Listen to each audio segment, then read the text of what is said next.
Juízes 2, a partir do verso 6, e o versículo 14, que nós já lemos até o verso 13. O 14 diz assim: pelo que a ira do Senhor se acendeu contra Israel, e os deu na mão dos seus espoliadores, que o pilharam, e os entregou na mão dos seus inimigos ao redor, e não mais puderam resistir-lhes. Aí, irmãos, como nós temos falado desde ontem, a nossa igreja, em termos de organização, faz 74 anos, e aí quando a gente vai ler os livros da história da igreja, a igreja presbiteriana tem uma preocupação com os registros, com os membros que já passaram, com os membros que estão atuando na igreja hoje. A gente vê vários irmãos, famílias, que partiram para a glória, outros mudaram de endereço, outros mudaram de comunidade, mas o mais importante é que a igreja do Senhor, ela permanece na história, e ela vai até a volta de Cristo, e aí nós somos sempre a igreja do presente. E a igreja do presente, às vezes a gente cita alguém da história e diz que eram dias maus. No entanto, os dias maus são sempre os dias que nós estamos vivendo. Porque se a gente olhar, o Adão e a Eva, eles estavam no paraíso, tinha tudo bom, estava tudo excelente, tinha tudo que eles tinham necessidade, ou seja, não havia nenhum problema, e de repente o inimigo joga com o ego do Adão e da Eva. A expressão é: se vocês comerem como Deus, sereis, vocês vão se tornar deuses. Já estava bom, não tinha preocupação, não tinha trabalho, não tinha morte, não tinha dor, tinha toda a provisão. Deus, o próprio Deus, a Bíblia diz que vinha no final do dia conversar com Adão, ou seja, estava ótimo, não tinha nada de errado. Mas quando o inimigo diz: como Deus sereis, então eles partiram para isso, e aí os dias se tornaram maus, e aí ao ponto de um dos filhos vir matar o irmão, logo depois de uma oferta oferecida ao Senhor. Na sequência, você vai descobrir que os dias de Noé eram dias extremamente difíceis. A Bíblia diz que se tornou mal todo o desígnio do homem.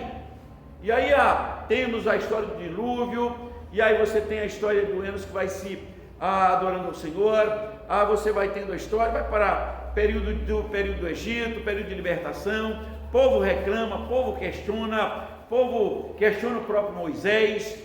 Mais tarde, já no Novo Testamento, tem questionamento ao próprio apóstolo Paulo. A igreja sempre teve o instante presente como dias difíceis. E por que isso acontece? O apóstolo Paulo e o apóstolo Pedro, eles vão dizer que estão dando leite de novo à igreja, porque eles não suportaram alimento sólido. Por outro lado, quando Paulo fala aos Gálatas, eles abandonaram o Senhor para um suposto outro evangelho, que está misturado e confuso, e o que falta é o conhecimento de Deus. E aqui nós temos o registro em Juízes, a geração presente, que vem a liderança toda que sai do Egito. Josué morre com 110 anos, e de repente a Bíblia registra que todos aqueles anciãos que viram os grandes feitos de Deus, eles são reunidos aos pais, ou seja, eles vão para a eternidade, e surge uma geração que não conhecia o Senhor. E aí cada um começa a fazer o que dá na cabeça. Não conhecia o Senhor, não conhecia os grandes feitos do Senhor. E aí a Bíblia diz, no verso de número 10, que foi também congregada a seus pais, ou seja, morreu toda aquela geração, e outra geração após eles se levantou, que não conhecia o Senhor, nem tampouco as obras que fizeste ou que fizera a Israel. Então nós estamos diante de um episódio que há um certo tempo, uma geração desconheceu os atos de Deus, desconheceu o fato histórico, e aí eles começam a adorar o próprio Baal e a Astarote. Eles vão adorando os deuses da terra da qual agora eles fazem parte. E eram os deuses que Deus tinha dito para Israel o seguinte: olha, vocês entrando na terra prometida, vocês não adorem os seus deuses, não se misturem com eles, porque vocês, ele diz assim, eu sou o Deus de vocês e vocês são o meu povo, então vocês serão diferentes. E houve um esforço da nação de Israel para ser igual, inclusive na adoração dos seus deuses. Isso vai ser tão sério que quando você chega em 2 Crônicas 34, no verso 15 especialmente, quando há o rei Josias que manda fazer uma reforma no templo, uma reforma geral, e de repente o sacerdote Ilquias, ele disse, olha, nós achamos o livro, ou seja, eles perderam a Bíblia, eles não tinham mais a Bíblia, e aí na reforma do templo é que eles encontraram, depois você lê 2 Crônicas capítulo 35, disse, nós achamos um livro, achamos a Bíblia, e aí eles vão ler, e aí há um jejum nacional, e aí há uma convulsão nacional em direção ao Senhor. Mais tarde, com Neemias, na reforma do templo também, do coral, da história da Páscoa, da organização de novo do templo, com Neemias, ele vai colocar as coisas em ordem de novo. Mas surge uma geração que não conhece o Senhor, uma geração que mais tarde perde a Bíblia, uma geração que despreza o sagrado, e aí ele cai literalmente na idolatria. Então os tempos nossos hoje também são extremamente difíceis. Sabe por quê? Primeiro, não vai muito longe. Você lembra que os seus pais olhavam para você e você sabia o que ele queria, certo? Havia um tempo em que você tomava bênção aos pais. Hoje isso está acontecendo com raras exceções. Você ia para a escola, tomava uma bênção aos pais, voltava da escola, tomava bênção aos pais. Você ia, saía, tomava bênção. À noite tomava bênção. De manhã tomava bênção. Alguém disse assim, pastor, mas isso é bobagem, isso já passou. Não, isso não passou. Mas havia um tempo em que as gerações cristãs, elas tinham gincanas bíblicas, o tempo da Márcia, o tempo do Joaquim, o tempo dos irmãos mais antigos aqui. A gente tinha gincana bíblica, que era saber quem lia mais, quem decorava mais. Em Barretos, a gente tinha uma família que a gente tinha os livros e elas faziam o seguinte, os livros menores, se tivesse, por exemplo, cartas joaninas, Pedro, 5 capítulos, então tinha 5 da família, cada um decorava um capítulo, e aí ia para a gincana, se caiu o capítulo 5 é com você, se caiu o capítulo 3 é comigo. Então eles sempre ganhavam, né? Era uma coisa interessante, porque eles decoravam a carta joanina, a carta de Pedro, as cartas de Tiago, essas cartas menores, eles decoravam, e tinha muito isso. Isso surgiu uma geração em Barretos que interessante, né? Muito trabalho, a igreja crescia, o povo edificava, e aí o que nós temos hoje é uma geração que não gosta mais de ler, e acha que às vezes a Bíblia é um livro ultrapassado, decora um verso, às vezes por mês, você decora um versículo bíblico. Então, como pastor, se corre o risco de uma geração, essa nossa geração, não ter mais conhecimento bíblico, porque não se lê, não se estuda, né?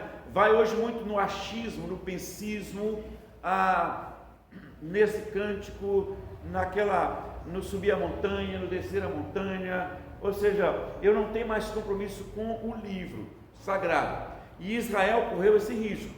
Surgiu uma geração que não conhecia o Senhor. Depois essa geração perdeu a Bíblia. E aí Neemias e o próprio Josias vão colocar em ordem de novo. Mas o que será da geração cristã de hoje? Como o Hernandes disse que 3 gerações pode se perder na fé, né? Por quê? Porque falta leitura, falta oração, falta compromisso com a igreja. Nós temos uma geração de adolescentes e jovens, uma geração extremamente cansada. Qualquer atividade que você fizer na sexta ou no sábado, no domingo o jovem tem que dormir, porque não aguentou. Mas os nossos pais, a nossa geração, podia passar a noite acordado de plantão e no dia seguinte estava na escola dominical com todos os filhos. E não era pouco, era de 8 a 12, né? Mas estava lá na igreja. Mas tem uma geração que é cansada, que dá preguiça de leitura, de meditação e também de oração. Isto é preocupante. Se a igreja, como organização, a gente fez 74 anos, faz 74, daqui mais 74 anos também haverá uma geração que são nossas crianças, e elas estão como nós aplicarmos isso no coração delas hoje. Então, se Josué diz que morre, e aí a liderança morre, e aí surge uma geração que não conhece ao Senhor. Olha o que diz o verso 18 do capítulo que nós lemos de Juízes. Juízes 2. O versículo 18 diz assim: olha, quando o Senhor lhes suscitava juízes, o Senhor era com o juiz e os livravam da mão dos seus inimigos todos os dias daquele juiz, porquanto o Senhor se compadecia deles ante os seus gemidos, por causa dos que o apertavam e oprimiam. Então ele diz o seguinte: quando eles estavam em dificuldade, eles buscavam e o Senhor respondia. Levantavam um juiz, aquele juiz estava na liderança do povo, e aí Deus era com ele, e aí a vitória continuava, e aí a dependência de Deus continuava. Aquele juiz morria, uma geração se perdia, e aí levantava outro juiz, e assim por diante. Então a igreja que vai continuar fazendo história é a igreja, primeiro, que terá a Bíblia como regra de fé e prática.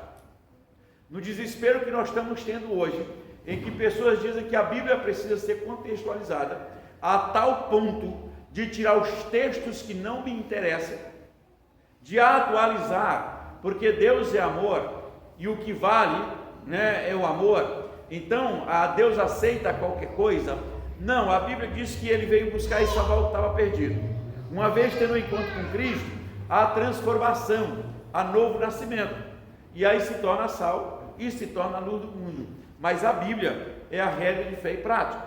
Na nossa igreja nós temos o breve catecismo, temos o catecismo, temos a confissão de fé de Westminster e temos, claro, acima de tudo, a palavra de Deus. Isso vai fazer com que a geração, a futura, tenha base na geração que está findando um ciclo. E se esta geração do presente hoje, a igreja de hoje, não mantiver a Bíblia como regra de fé e prática, pode ser que a próxima geração tenha algo de prática, mas não de fé. E aí serão apenas extremamente religiosos, mas perdidos, porque a Bíblia ficou para trás. Que Deus nos abençoe e que a igreja se mantenha sempre firme na palavra de Deus, porque ela é a regra de fé e de prática. E a Bíblia diz que a geração que conhece o Senhor não será escravizada. A Bíblia diz que vocês erram por não conhecer as Escrituras e nem o poder de Deus. A Bíblia diz: examine as Escrituras, porque elas testificam de Cristo. Timóteo diz que é preciso que não se envergonhe, é o tema da nossa escola dominical, da palavra de Deus, porque é preciso procurar apresentar a Deus aprovado como obreiro que não tem do que se envergonhar e que maneja bem a palavra da verdade. Então a Bíblia é a verdade, é a palavra da verdade. E quando você vai em João 17, você descobre que os cristãos são os que guardaram a palavra.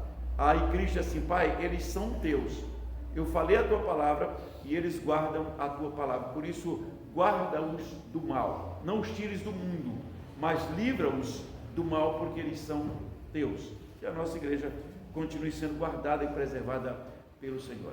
Vamos orar ao Senhor. Pai Celeste, nós queremos mais uma vez agradecer o teu nome, porque a tua palavra é viva e eficaz. Agradecemos o teu nome, porque a tua palavra é a base da vida cristã, é a base da edificação da igreja, é a base, ó Deus, para que a igreja se mantenha firme neste mundo tenebroso.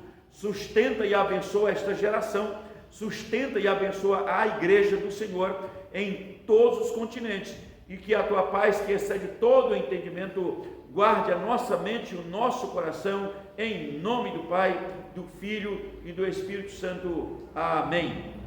Que Deus nos abençoe, irmãos. Irmãos, rapidinho.